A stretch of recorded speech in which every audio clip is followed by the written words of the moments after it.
Parti du peuple, viva! Viva! Parti au pouvoir, viva! Viva! Viva! Viva! Tshisekedi, héros national! Félix, chef de l'État! Le peuple d'abord! Madame, Monsieur, bonsoir. Très heureuse de vous retrouver encore une fois de plus ce soir dans le cadre de notre émission Parlons UDPS, Parlons Peuple. UDPS veut dire peuple. Ce peuple-là aujourd'hui est réuni dans ces lieux magnifiques pour pouvoir converser avec vous à travers de thèmes pris spécifiquement pour pouvoir vous intéresser. Et ce soir, nous aurons l'honneur de recevoir sur notre plateau qui est devenu pratiquement emblématique, Monsieur Gustave Lutumba. Avec lui, nous allons essayer de converser. Il va répondre à nos différentes interrogations. Mais comme toujours, notre émission commence par que dit le peuple. C'est donc une rubrique qui est réservée au peuple qui donne son avis sur la marche de la République à travers bien sûr le nouveau pouvoir incarné par Félix Antoine Tshisekedi Tshilombo. C'est la toute première fois pour que na mboka wana ndeti na kotambula ninga zoke kotambula donc esenge pena ba yambaye en tant que fils du pays ndeti mokonzi mboka pena nde esala pena biso pe sengo makasi parce que ba combattant mingi na mikila poto ba kalaka mimi ko yamba ba président na biso ba o batambula na ndengo elongo banite on ba laksaki mo bolingo wana po ba mo sete azali pena mokonzi mboka tozoko yoka keno azokende ko société bongo ba investisseur pour ba ya na mboka na biso alors souci na biso ezakaka ba voyage oyo azosala et porter un plus mais alakaka pamba te akotambola tambola pam. Ceux qui m'appellent au pouvoir que vous allez président de la République, vous allez président de la République. Mutasomba mboka awa azate. Abongisa mboka ba sika azokende ba relation azokende kosala kuna ezala réussite. Bayawa baya kosala sabiso. Po biso awa tozana na passe. Ndenge papa mokonzi zo voyager bongo eza mabete. Ils ont pour intérêt na biso akino bonsa biso place au biso ba congolais tozali kokende ezaki mabe pour na biso akino lobela biso po biso congolais tozala l'aise tozana kimia so aki akuti na président na ke batika congolais azala kimia azala liberté ba bunza so congolais te ba beta souste ba bo souste ya on prépare biso président Tshisekedi azoki no rolandela ka azoki no voyager ezana ndenga mabete to lukaki mwana mboka nde a gérer biso na Congo yeyo tozui to pesa chance peke à travers na biso to ngate to bimse na suki baza moyibi aza mutu mabe aza mutu boete to ça bloka bongote to pesa chance nde comme président nyonso o ayaki o alegaki yezi kutaza mwana mboka toza na posa ndenge azo voyager aya pe ko bongisela biso makambo toza na posa awa po tozo souffrir makasi lokola ye aza mwana mboka toyebi ke tozana elike ke ya ko bongisa makambo tozana ngoposa lokola bani deja makambo ba classe to lingi siko social ekita aya na makambo bien wana ko umela na mbula na mbula vandi na ye ayoka biyoka yoka teko balobi ne boy wana bazo sale bon pour décourager mais ako décourager te biso loko to lingi ye aza mwana mboka aya nde abongisa ya ye muzindo mboka oyo biloko ne kufa biloko ne beba siko yango to lingi yende azo en charge pona biso wa peuple ya mboka oyo mokonzi ya mboka toza na posa mboka na biso ebonga toza na posa kimvula maye kota courant kota awa bakulu na don batondi makasi toza na posa ya ko visiter mboka kimvula mitendi là ça ne va pas. Qu'il est important qu'un chef de l'État soit en contact avec le monde extérieur parce que personne ne peut vivre à vase clos. Pourvu que ces contacts soient fructueux et en faveur du peuple, comme le vieux Tshisekedi l'avait toujours dit, le peuple d'abord. Il ne faut pas que ceci soit un slogan, il faut que ce soit véritablement le peuple d'abord. Les contacts qu'il prend, ce n'est pas seulement pour se faire agréer par l'extérieur en tant que président, parce que le président est toujours voté dans son pays. Et c'est le pays, le peuple qui reconnaît son pouvoir. Mais en ce qui concerne M. Tshisekedi, nous pouvons dire que le contact qu'il est en train de prendre est tout à fait normal pour permettre à ce que l'extérieur sache réellement la vérité du Congo-Kinshasa. L'action qu'il a amorcée peut être intéressante, dans la mesure où seulement il se détache de ces messieurs qui a appauvri le peuple, devenu trop riche d'abord, alors que le peuple est aujourd'hui à genoux dans sa misère. Nous pensons que s'il veut être réellement président pour son peuple, il doit savoir prendre ses responsabilités par rapport à ce qu'il a promis au peuple. Il y a des choses qui ne seront pas réalisées parce qu'il est embrigadé et il est sous les verrous des anciens qui ont appauvri le peuple. et qui ont appauvri, qui ont pillé le pays que nous connaissons depuis le Mobutu. Aujourd'hui, ils sont avec Kabila. Ils étaient avec Kabila. Demain, ils seront avec Tshisekedi. Demain, ils seront avec, je ne sais pas, Timanga. Nous voulons à ce que le peuple soit servi en réalité. Parce que le bloc qui est en train de s'entourer, qui l'a entouré, disons, c'est un bloc qui a justement appauvri ce peuple-ci. Ils sont devenus riches avec des sociétés à l'extérieur et le peuple ne sait même les médecins non payés, sinon à le sous-payer, nos militaires, 125 000, nos généraux, 186 000. Ils ont un statut, un général, avec un statut de directeur de la fonction publique qui touche 186 000. Et où est-ce que nous allons avec le peuple?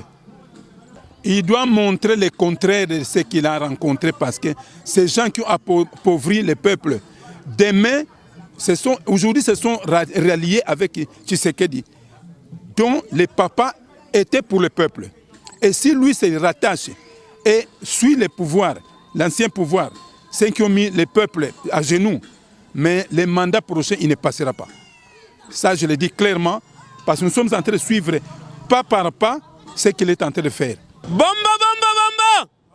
Oyo kikiri wana, bazon nimate, onde fati to wanda kozel, babi beton, bakoma ki kokama seka, batu wana bayeki na mission na bango, metan bazo kama, bakoti na masolo, bayeko loba, oyo bayebisa biso eza lukuta. Ba relation ekatama, président ake po azong sa ba relation, tango azong sa ba relation wana, ne biso sikoto oze la résultat, o balowa, papa ake, pour ayer la biso chassé. Batu nyonso wana ozoka wana basali mabe ba crime opposant nyonso a Congo avant comme opposant il faut utana IDPS abima mais lokola ba bima ki samba zo ba thème ya maîtrise yango ba kesa la bagaf siko papa zui sikoyo mwana siko papa batizaki leki na bango présent na bango yana bimi yango na tele bi bon so na bina kanga na sala bo na limbisi mais bozonga ba po remarquer que ti siko présent a osala ka na bango car les mêmes personnes bazo travailler malam o pe ba osala mabe bazali. Woya koloba mabe chef de l'état zali congolais te alingi kaka bolamu ya vie na ye yeye moko mais chef de l'état zo tambola pona comportement ya ba congolais nyonso bazala ndenge moko parce que soka sali voyage te Congo ekotika rebonga te ekozala lokola Kabila zo diriger mboka oyo botika chef de l'état atambola esika nyonso zo kende nazo senga biso ba congolais ata musunya mwana nzungu etokaka pe soki boliango pressé bokola mobeso ekosala limu pasi likambo 15 millions bandeko fotolo bango avec maîtrise mbongo à 15 millions ebimi na recette congolais te eza na banque officialisée na biso banque BCC ebimisi mbongo te na compte ya trésor public mbongo wana ezali mbongo oyo ebandaki kokota na régime passé na cabinet eza lokola revenu ya ba pétrolier na ba pourcentage oyo bango fallait ba fota ba taxe régime passé ba économisaki mbongo kota taxe bazi ba bwaki yango ekotaka na cabinet ne place direcab aye akuti mbongo wana ezokota ekomaki na temps ya partage ya mbongo wana nde place eboti des autres eza eloko mo foto condamné yango eza bien te mais eza mbongo ya trésor public te lo président a faire voir biso l'interview à Salaki na TV5. Na minute mbongo wana président le bimbongo ezali. Yango moni président bengaki yango COP. Yango to sengi peuple congolais azala calme, justice azo sala musala, a repéter biso ba vérité sur 15 millions. Monsieur Gustave, bonsoir. Bonsoir madame. Nalina loba mingi te peut-être décor ils a déjà planté, ba téléspectateurs na biso ba ko remarqué, ba onyo so baza ko entouré au lelo, baza batuya Azafach. Eza bongo bala kisabiso keza mobimba Azafach viva viva Azafach viva viva Azafach viva viva viva viva soutenons Félix Tshisekedi notre président béton bino pe ba béton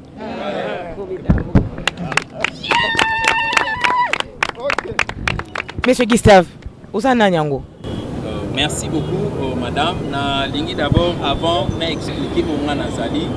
nazo banda na kombo oyo bauti ko baptiser na ngonga mikolo yo uta na uti Kikwiti et uti na peuple ya Kikwiti et puis ti na ba membre na biso kuza bona Kinshasa awa na kombo ya les petits bétons. Donc Félix Tshisekedi les grands bétons et moi c'est Gustave Lutumba le petit béton. Gustave Lutumba azali na ba fonction moko formelle aussi informelle.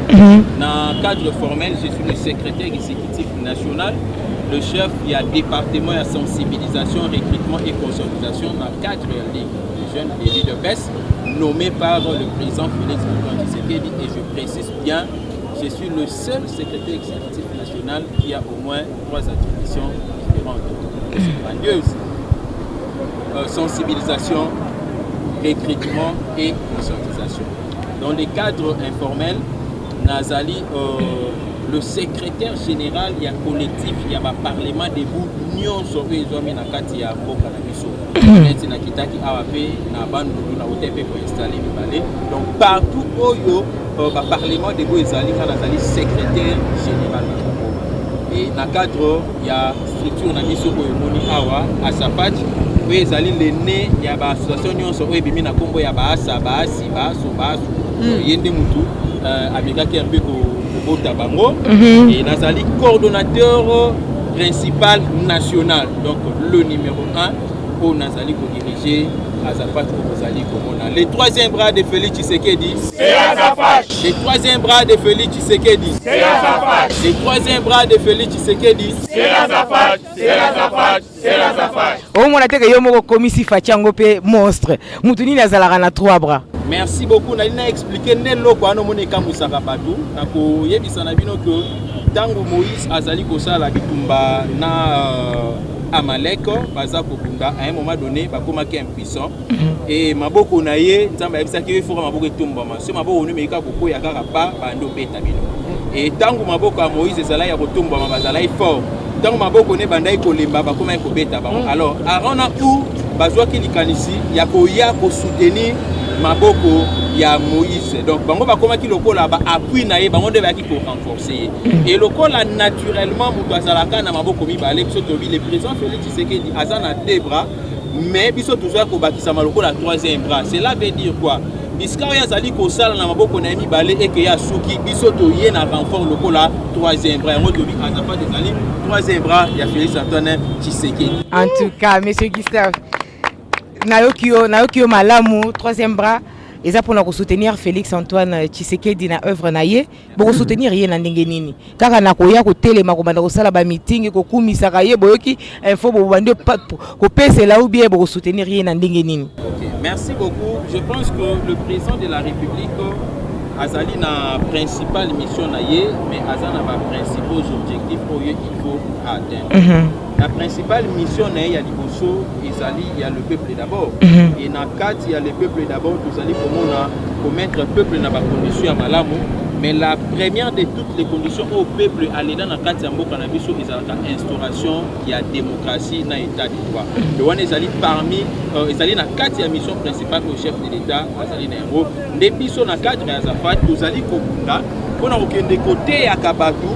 Démocratie ezali nini ba confondre démocratie et anarchie et puis état de droit ezali nini parce que tant que tu as le soleil état de droit maintenant c'est fait que non sera sali mabe mobeko rosani ni et côté les melaye et puis ceux qui mobeko était les melier et l'obité que non to longue na démocratie to zaka na carte de démocratie mais il faudrait respecter certains principes donc ceux qui au tamboli mabe ndenge ba mususu lelo oyo ba outi déjà ko inaugurer prison centrale au chef de l'État outaki ko réhabiliter ba inaugurer ngo parce que bango batamboli na bo nyamu le quoi batamboli na bo nyamu biso trobi congolais faut comme mutu ko respecter mibeko maman nanga na zo biso que na Congo ceux qui to respecter mibeko mboko na biso ekende liboso parce que to sera déjà na ba tout nyonso et que ça que non sur le plan économique mboko na biso za malamu sur le plan social mboko na biso za malamu mais seulement sur le plan il y a respect à ma texte les Congolais a failli ça beaucoup plus alors il faudrait que l'état de droit est à la respecter de comprendre yango pe les alimoko ya musala o Azafat azali kusala mais aussi to sali pour accompagner chef de l'État parce que le baki que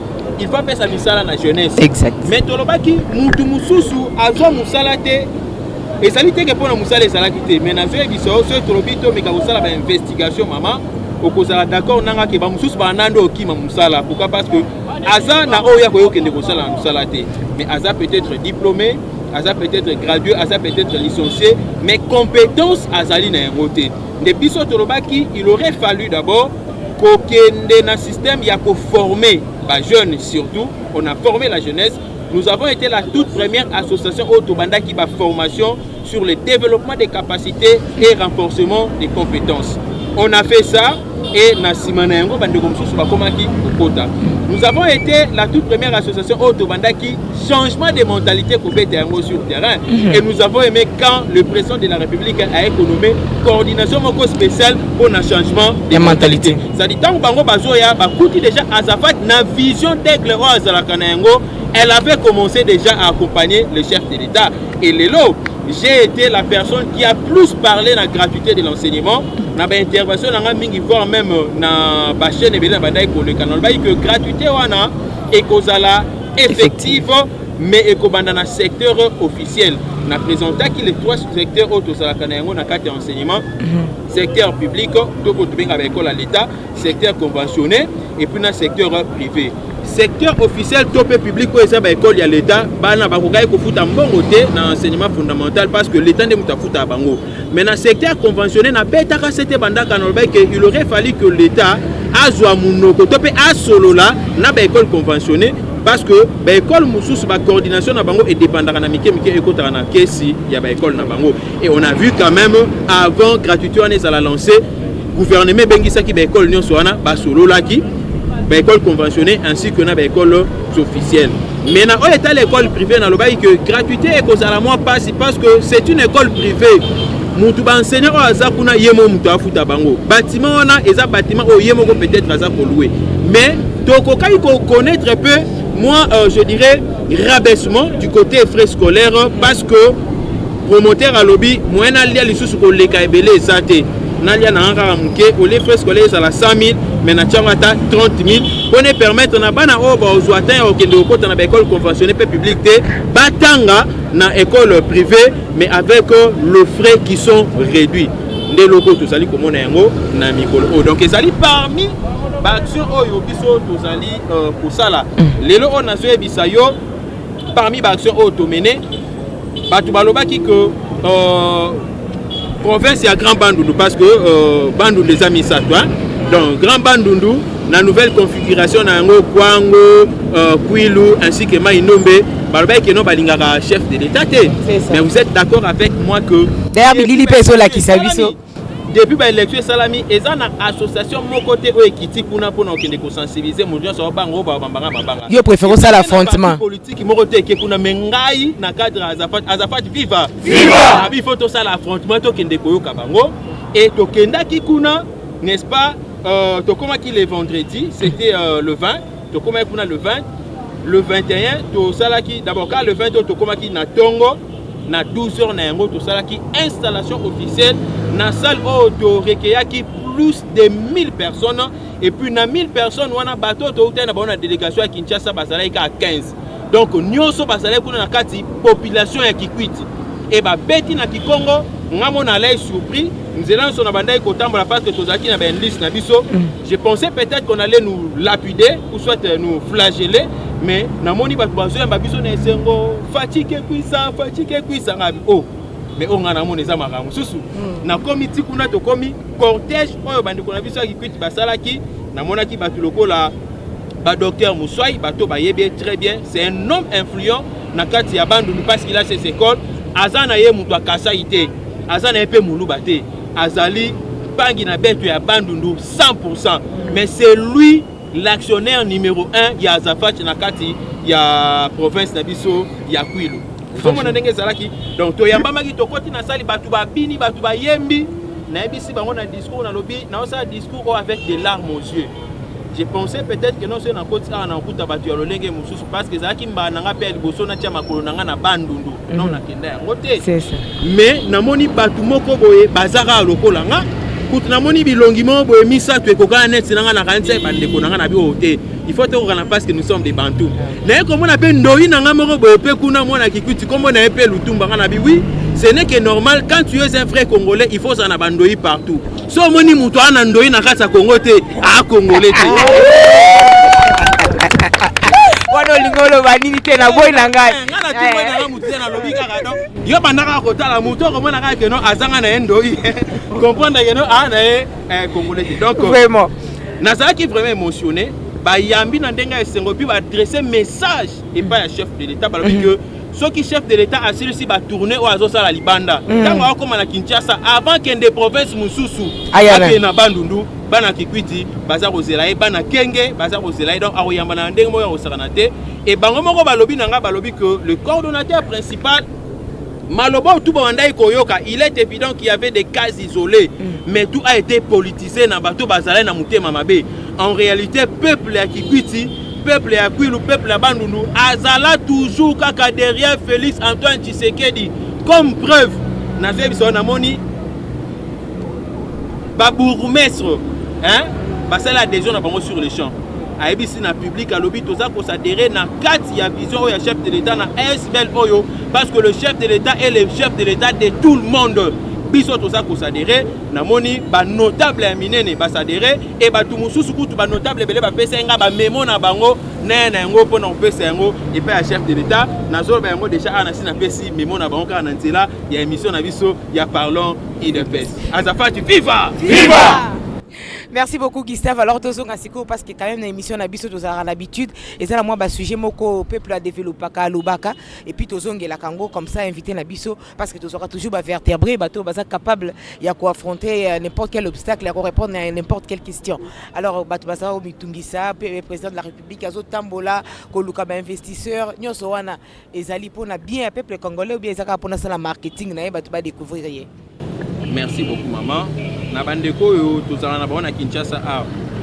Aibi ke pono zo atanda ku yo foot la fo luka ba commissionnaire. Moza ala na oti. Parce que le commissionnaire le bi ke non commissionnaire da komi ganki likolo na. Et ça juste kaka respect à ba principe. Comprenez un peu. Et le long il faut toyer ba ngo très bien que sur le plan diplomatique notre pays a été verrouillé. Pays na biso comme qui na quarantaine ndenge na kata Israël et ça là qui se mutabet li maladie ya maba ba ke obwa kaye. Donc mboka na biso comme le rôle mboka mo reza na maladie ya maba bokono ya mbala lèpre moi batuba ya ezala kité mais tant que Félix Antoine Tshisekedi abimi président de la République démocratiquement élu même à roi de Belgique à lobby yango il fallait qu'il soit ça la nini lokola sur le plan diplomatique on a été verrouillé pour qu'on diriger mboka bien il faut à la force sur le plan diplomatique et le président de la République il aurait fallu abandonner des démarches wana au salon on a katite bato okutu balobaka lelo Félix a matamata avion pamba tam sous bango ba matana na avion té mais le président Félix avant qu'il ne devienne président de la République a mata ba avion balaibela kenda poto balaibela lia ba shawarma ya poto alia ba hamburger ya poto na ba shawarma ya biso té mais ya poto 2500 la bouteille secrétée alia penda vrai hamburger alia on ndemo on sanate ba crème wana penda bien au lieu pendo sentir que non crème. Mais babi azo kende ko senga hein? Non, écoutez madame. Trop ko senga quoi. Il faut pas comprendre une chose. Quand vous avez un besoin, il faut manifester. Il faut kende parce que mboka na biso eza munene. Na 5 ans, le chef de l'État a kokoka jamais ko remonter pente nyonso o ba prédécesseur au basala. Je l'ai toujours dit dans la plupart de mes discours que ce n'est pas Félix Antoine Tshisekedi qui a créé les trous de la pauvreté dans notre pays, mais je crois qu'il est la personne qui peut facilement rembler ces trous-là créés par ses prédécesseurs, si seulement et si le peuple congolais touche maboko. Touche maboko na ndenge nini tango azobima wana akende robeta masolo ya yete, abeta masolo ya biso, na sauter même na muke. Parce que tant que la gratuité, on voit même les opposants. Mais les gens on a 4 écoles ou on a bandé quoi, on a opposants, on a kunate. À part quand opposants, on a na banate. Mais le reste c'est là aux hommes on a. Bana bango ba otanga, ba école yo fele. Vous comprenez un peu? Est-ce que tu bengani bango? De la même manière, tangu a reçu coup diplomatique na ndenga osala libanda wana. Toko mona ba retomber na yango biso nyonso toko sepela. Totika chef de l'État asala musala na ye. Ce qui va prédécesseur na ba ndai ko bima libanda te c'est parce que ba la na ba rando libanda. Abanga so na bimba okanganga. Mais ye mo pendenga ki kuna Kenya ko senga quand même assouplissement ba sanction nyonso eza ko peser sur batu ya ancien régime. Non, ce qui accueille ko senga sanction, vous savez. Assouplissement. Non, nazo senga te, voilà. Ce qui a quand même un assouplissement, c'est-à-dire c'est une façon d'alourdir moi ma sanction ou plutôt d'atténuer hein poids il y a des sanctions oyo ba tchaki likolo na bango. Mais c'est parce qu'au départ il y a des Congolais qui avaient été sanctionnés. Mais certains Congolais sanctionnés bazaki sanctionnés pour na bango monter parce que bazala il ko subir moi ben injonction moko bo ezaki na yango inhumaine. Mais pour na ko banga kaka to ça de la yango. Maintenant c'est amazo banda yo sa président Fati to ça la yango parce que to banga côté mais yo comprendre kaka émotion na biso. Bien qu'ils ont eu à commettre beaucoup de bévues et de bavures. Mais na kati na bango problème majeur ngana lobaka yango bandaka la que soki lelo oyo bandeko wana bambongo na bango eza gelé libanda eza bambongo ebele soki lelo oyo toyokani na bango bandeko wana que bon soki ba atténuer ba sanction na bino borosa la rétrocession bambongo obino bomba na ba banque ya libanda parce que sambongo ane profiter na président Félix Tshisekedi non et que profiter na ba Congolais parce qu'on a besoin d'argent. Mais batu balobi pe mingi que lokola kede ko sengela bango ba limbisa bango ba assouplir ba sanction na bango parce que c'était trop fort beaucoup tambola te beaucoup na mikili ya potote etc ba avoir na bango saisi comme tu l'as d'ailleurs yo moko lobi yango mais batu poussé batu baloba quand même que non finalement c'est confirmé Félix Antoine Tshisekedi président de la République démocratique du Congo azanera marionnette quoi. Non, écoutez. D'abord, il y a Moronanding à répondre par rapport à Bongo. Avec l'amour, on a le bonheur. Avec l'amour, on a le pardon. Avec l'amour, on a le partage. Avec l'amour, on a la paix. Et donc, il n'y a pas mieux qu'amour. Et comme je suis chrétien, pratiquant, la parole de Dieu nous enseigne l'amour. Parce que Dieu sait que lui-même il est amour, mais il sait aussi qu'avec l'amour, le monde s'en porterait mieux. Oui, monsieur Gustave Tozongi. Nazolo que le président Félix Tshisekedi azali jamais marionnette, agotikalaka jamais causera marionnette. Sauf qu'il y a une différence dans la gestion entre ses prédécesseurs et lui. La différence d'abord part de son éducation de base. Abotami na famille omoko religieuse, Dédé Akoli na papa o azalaki politicien, politique na bandai kosala yango pour l'intérêt général du peuple congolais. Il ne faisait pas la politique de la haine. Akoli na parti moko démocratique, il sait respecter les gens. Vous voyez, aujourd'hui, il a compris que pour na tombo la Congo que de liboso, on a posé à confliter. Tous on a posé à règlement des quantités, mais tous on a posé à associer ba Congolais nous surtout tiama boko, biso so pona mboko na biso e kende wa liboso. Christophe donc yango na faut pas ça la table rase bat nyoso ba sala mabe na peuple bat nyoso ba yiba. Donc to limbisa bango parce que écoutez, nani oyo akoyi kozala mutema munene koleka nzambe. Nzamba limbisa ba nyoso batu ba bete kutu na fimbu na ndemo santé tina ekulusu nzamba o limbisa kaka. Ngana zali ko revenir na maloba ya Félix Antoine Tshisekedi, président de la République choisi par Dieu, élu de Dieu, l'ange d'Israël, l'ange de Dieu en République démocratique du Congo. Le 23 août, dans le stade de mardi, à ce jeune qui était en qualité de président de la République démocratique du Congo. Na memi masumu ya ba prédécesseur na nga nyonso basala na tiango likolo na nga. Na memi masumu ya batu nyonso basali pendant que je suis président de la République. Na memi na masumu ya ba voisin na biso so na mabe o basala biso. Na ye na ngo epa yo tata nzambe olimbisa biso. Tala degré ya mutema o ya sana yango. Non, les Congolais doivent comprendre que Félix Tshisekedi à lui seul ne peut pas faire justice à Salobaki yango. Il y a une justice dans notre pays. S'il faudrait que la justice fasse son travail, mais chef de l'État n'est pas là pour se substituer à un ministère de justice. Il n'est là que pour travailler comme un bon papa qui rassemble tout le monde. À Kena Poto, malgré les bossons, le barana bande qu'on a vu sur la diaspora, bossons à la Kinshasa, ma finga qui est. Mais tant que Poto, à l'objet sous Sounine, Naroti Kate. Tous ont à la mboka na biso parce que mboka na biso ezalima malam. Abiso ba tikeli bango temps.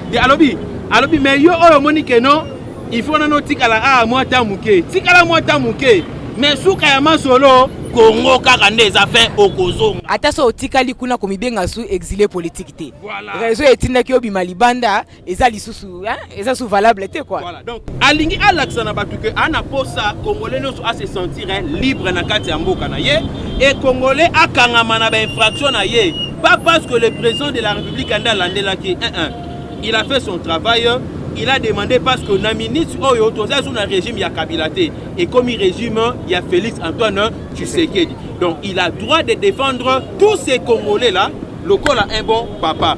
Faut qu'on soit grâce ba soupli. Voilà. Faut qu'on soit grâce à Zana Longali parce que comme souvent na Longali babé. Ata Satan a pété. En tout cas, alors avant de passer peut-être parole à Olivier pour poser puis mituna naie, nali quand même tout le balikamumo parce que maintenant là, il est établi que Martin Fayoulou, un candidat malheureux à l'élection à 30 décembre dernier 2018 a sa source na makamba vérité des urnes était. Sikoyo makamba comme landela eza likambo 15 millions alingi ba landela ngo donc ça veut dire alutikine makamba vérité des urnes. Donc c'est Kandimi Félix Aza président de la République. Maman Fayoulou Sandima Bandakala, Félix Aza président de la République. Au moins, bateau balanda Fayoulou babi que non Fayoulou président de la République, même à Tamaïk Moukebaï, a commencé au nom du chef de l'État. Il fallait le bata Martin Fayoulou, Mazo ba Félix Antoine Tshisekedi. Fayoulou a accompagné Mike Moukebaï dans le procès. Et comme il kuna, tant babi bon ça va, tout donne nous pour kangayo na ntocha na nous provisoirement na boloko en attendant le dossier na yo et l'andama. Na kanté Martin Fayoulou non, je suis le chef de l'État. Botikae, le garant de la nation, qui fait au bon fonctionnement de toutes les institutions. Mais Martin Fayoulou a ça qui Moukebaï, qui est quelqu'un.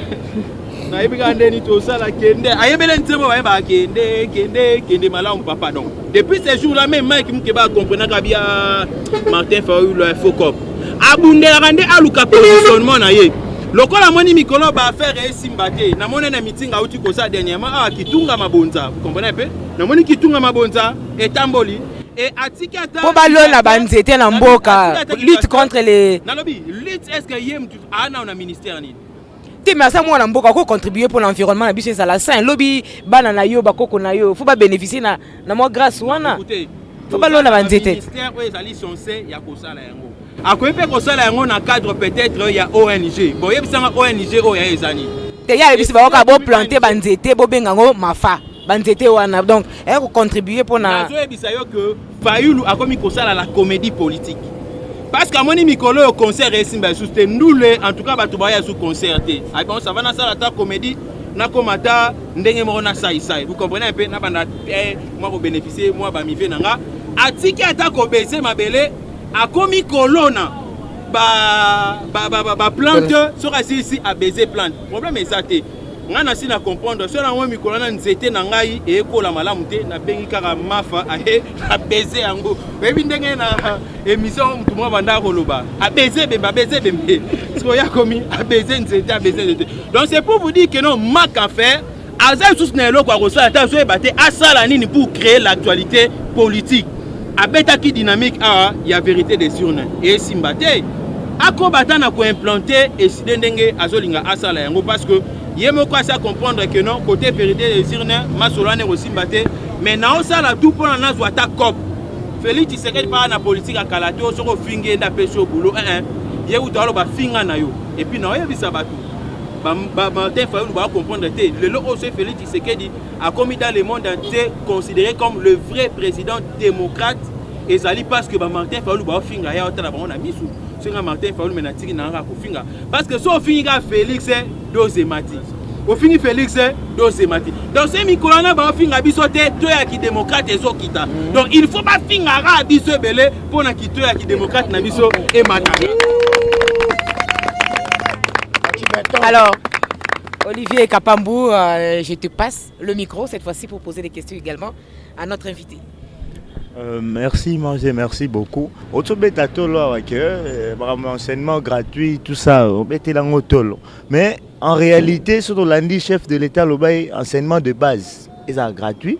Mais de l'autre, la ministre de l'éducation, Willy Bakonga, alors non, ils ont de enseignement primaire, dans de première année de 6e. Mais créer psychose dans la famille, ma maman, il y a premier, deuxième, comment contradiction au sommet, bon, tout ça à l'État. Merci beaucoup. Et ça, hémorragie, on a aussi pour arrêter la bande moto, parce que votre balai est déjà prêt à pousser la marche.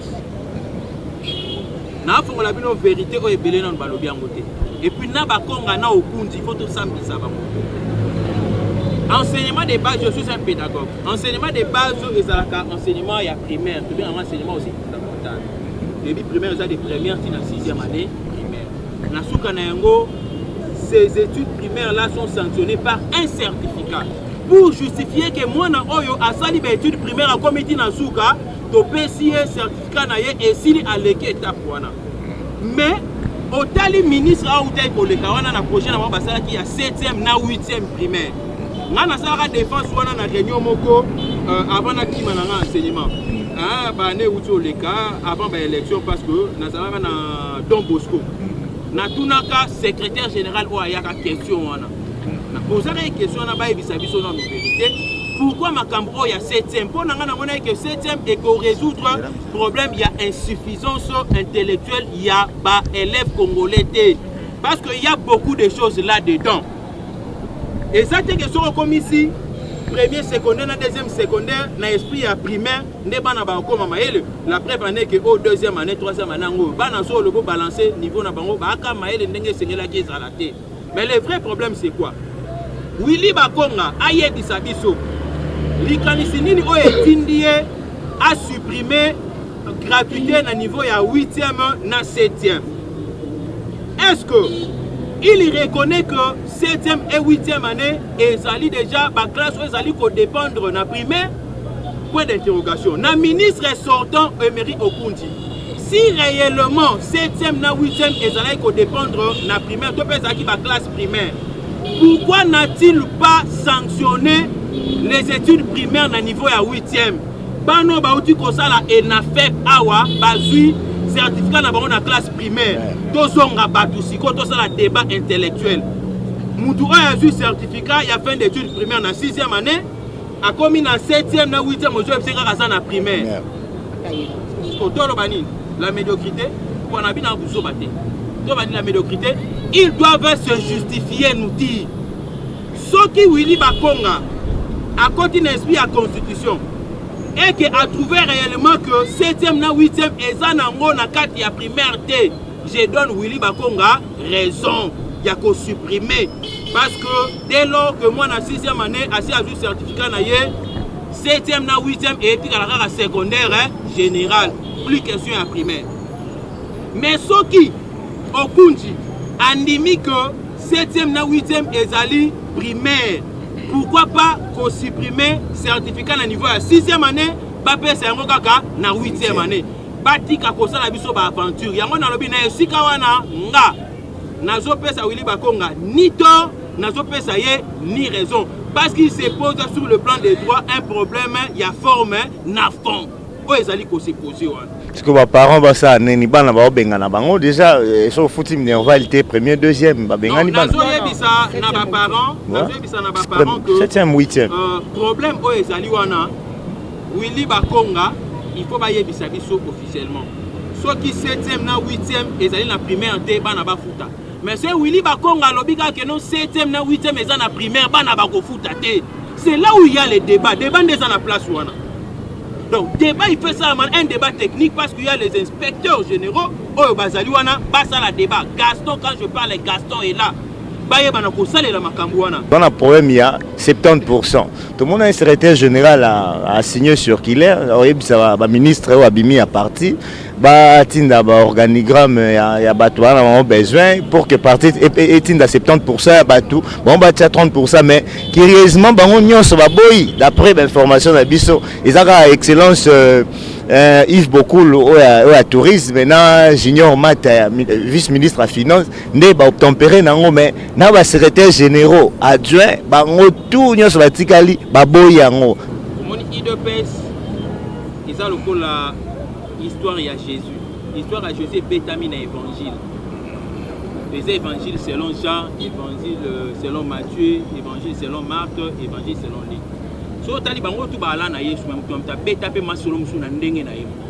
C'est-à-dire qu'ils n'avaient pas tous, hein, je dirais, participé, n'est-ce pas, à ce que faisait Jésus. Ils n'avaient pas tous la même compréhension qu'avait Jésus dans la matière.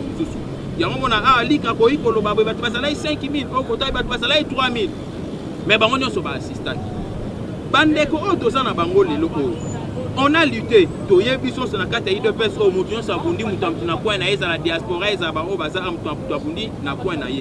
Poste ministre ba ministre ba mérité yango te eza na ba effort na bango te nde mutu bazwi yango mais ezali par l'esprit ya parti nda lobi bon ça va na esika on a moni na tia mutu oyo pona a travailler mais tant baza kotinda yo parce que ezali poste moko nominatif on vous a nommé là-bas ezali poste moko électif te oh soit qui on voit au moyen des élections ba bota qui on a la légitimité ya population rien légitimité aucun na ngo kuna eza légitimité ya ba autorité na o ya parti maintenant na kati ya parti toza na bato ebele net ba biso oti lolo tozina nous coulote vous comprenez un peu ba oyo pe ba ke ba ministre wana ezate ba onde ba super combattant parce que tebi ba mususu pe ba bundi na bango gravité mais ake na ye ministère ake ko travailler maintenant yo kende ko travailler na poste politique nyonso esengaka intervention ya parti parce que ça poste politique cabinet wana ezali poste moko ezali espace moko politique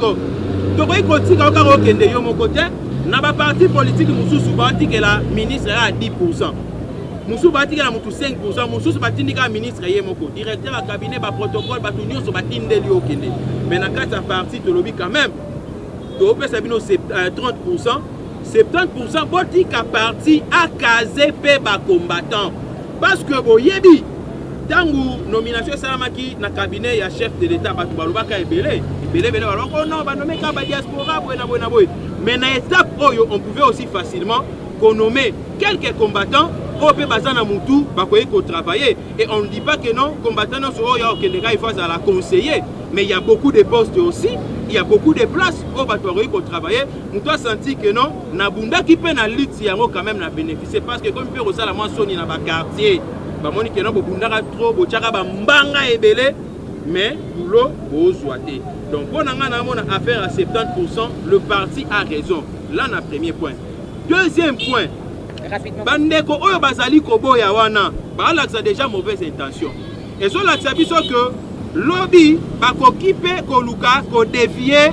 na logique ya parti or eza parti mutu etie bango wana bambongo oyo bango ba wanda ko futama rétrocession bando sala na kati ya parti mais ce que c'est bango na ba keka ba nommer bandeko na bango yebisa biso parti aux mbongo ndenge nini parce qu'il faut te implanter parti, il faut te préparer ba élection il y a 2023 donc quant à moi je trouve que le parti a raison mais ceux qui va ministre msusu ba moni que non bazali lésé ba ya ko solana ba autorité à parti ba bon ça va on est peut-être topé ça en 70% na parti moko ya mutima wala mwa bimalo ba on a pesi nga 90% na parti nga na tikali na 10%. Et mais aussi nous avons profité en ebisaba téléspectateurs na biso numéro WhatsApp émission et ça 09024 357 donc ce que au 09024 357 donc ce que commis na WhatsApp et retourne à ma question là et au comme alors président parole n'est pas na haut et sokolo ba soka banana utaki bandundu na kominga mo porte parole ya bandundu na kata Kinshasa donc je na monika mutu aleki na télévision afingi bandundu aza na problème c'est mutu aleki kaka lobi ono bandundu linga président Félix te aza na problème parce que province ya bandundu ba lakisi comment ba lingi président Félix Antoine Tshisekedi et puis na zo ça no vérité moko lelo population ya bandundu bazala déçu na ba président nyonso ko baleka mais ba lobi ba otale la président Félix Tshisekedi so ki yenda ko pangusa bango pisoli parce que baza nanzela kaka moko ko ekotela bandundu wane koti kwangu eleki kenge ekeiki kwiti yango kendaka ti ba chikapa mais nzela wana eza ya kobeba na ndemo ya osana te kikwiti ba na problème ya courant balobi soika président Félix Tshisekedi a résoudre le problème na bango ya courant na problème na bango ya nzela mutu nyonso ko meka ko fongola mbanga na ye ba bango ba osila na nayi donc yango na zeb sabino que to tika ko kanisela hein bandundu na ndenge to banda ko kanisela bango parce que nga na uti kuna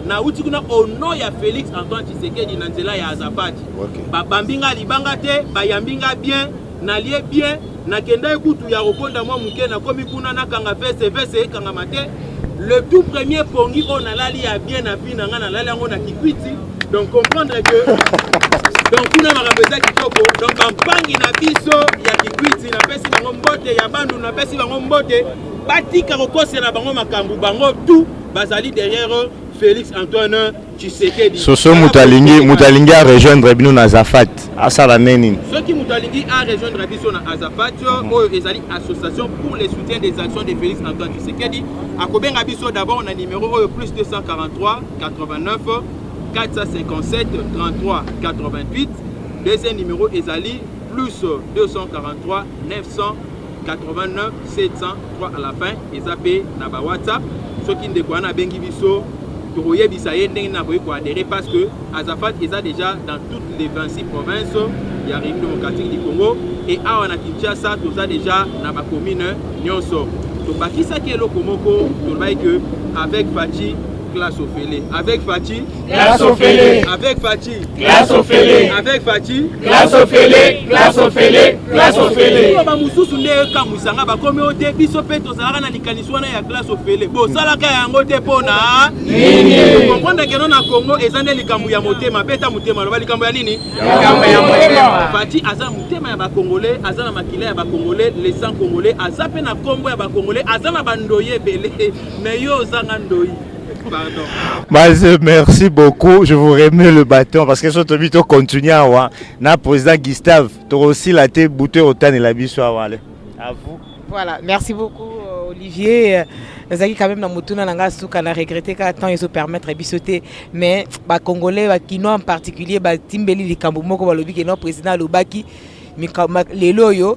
Avec tout ce que nous allons devoir faire, le Cambo rétro commission Fouezala. Donc le président a officialisé qu'il faut Ibaka Ndambu, et Belotik, mais Ndambo Ibaka. En quelques secondes. Non, je ne suis pas d'accord avec cette philosophie-là. Vous savez, il y a un secteur Moussoussou, n'est-ce pas? Un secteur Moussoussou Oyo, et ça la marque d'une manière officielle. Vous comprenez un peu? Et ça, Biloko, je ne dirais pas officieuse. Et ça la marque un secteur Moussoussou. Alors, on a dengue salamelaki, to lukate ko en vouloir chef de l'État, na makanisi moko yamabe oye abimiseli yangote. Je pense que sur opposer question on a pour la deuxième fois à repesa yo explication nette et claire.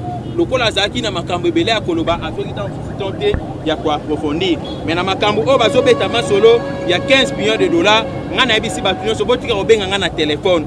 Ngana za na ba breveté. Procureur général de la République a l'obéi que non bazo landela. Aussi longtemps nous ba prévoir ezali brandité. Aussi longtemps nous ba coupable ba bimité. Aussi longtemps pe culpabilité zana nous établité. Moyenga na condamné mutu. Exact. Mais nazolo bakaka attention na système ya à laquelle Merci beaucoup, monsieur Gustave Lutumba. Na sepela ki mingi koyambayo na plateau na biso ya Parlons UDPS. C'est un grand plaisir en tout cas qu'on se faire accompagner aussi na batu ya Malonga ndenge bazala simana yo rapidement la question quand même 30 secondes si on peut présenter ngata quelques-uns. Oui, on a dû présenter quelques-uns. Yé Azali Salomon, président na biso ya central hein, donc Azafat central hein, pour tout ça la réunion l'activité. Yé Azali président ya coordonnateur provincial à district Nabiso, il y a Lukunga, il y a Zali président Nabiso, kuna na Ngaba, il y a Zali président Nabiso na Limete Awa, na Kingabwa, il y a Zali secrétaire Nabiso, na Katia Centrale, et vous allez comment Azali trésorière générale Nabiso, il y a Azafat, Charlotte Matiti. Ah, non, tu as la monnaie n'est pas sac naïe.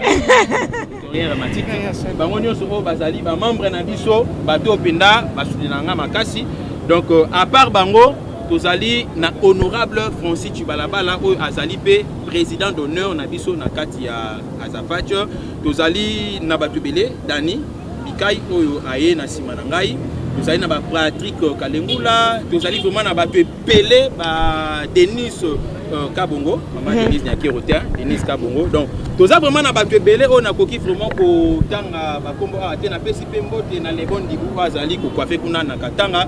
Donc l'Azafat il fandi déjà partout. Bandeko on a présenté te hein, il y a Azali il y a mobilisation donc bolimbisa nga so na présenté mais déjà caméra a présenté vino. Voilà. Merci beaucoup à nos amis téléspectateurs. Nous nous retrouvons la semaine prochaine dans le même cadre. Merci et bonsoir. Azafat, viva! Viva! Azafat, viva! Viva! Azafat, viva! Viva! Viva! Viva! Soutenons Félix Tshisekedi, notre président. Béton. Une justice plus juste. Une justice au-dessus de tout soupçon. Une justice qui va faire son travail pour protéger les citoyens et leurs biens. Ainsi, pouvoir dire le droit en conformité justement avec la loi. C'est ça l'état de droit que nous voulons instaurer. Et croyez-moi que là aussi, je ne ménagerai